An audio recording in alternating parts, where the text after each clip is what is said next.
So recently, my daughter and I did some decorations, and we used good old.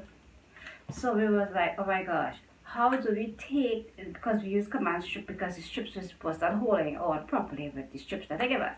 So we were like, how are we going to get these strips on the wall without removing the paint? So we tried all sorts of things. I went on this very said platform and Google. Look, I even Googled it all, and we tried all the novel ways you could remove it, all the DIY.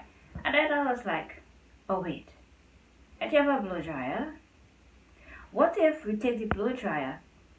This should melt it because it's heat. The blow dryer should melt it. Like, look, let's get the dryer. Let's apply heat to it. It would melt.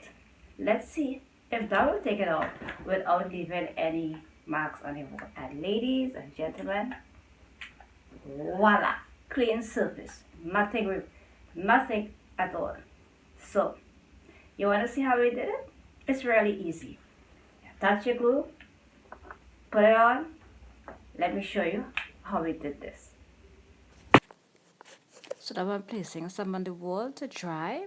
This is what it looks like before it's dry. Now you can see it's white. It is totally dry. So now I'm going to put my blow dryer on onto the highest, and you see how it's breaking down and it's melting. You see the color is changing. So then I'm going to just show you how soft it is, easy like that. I suggest you use something like a cotton material.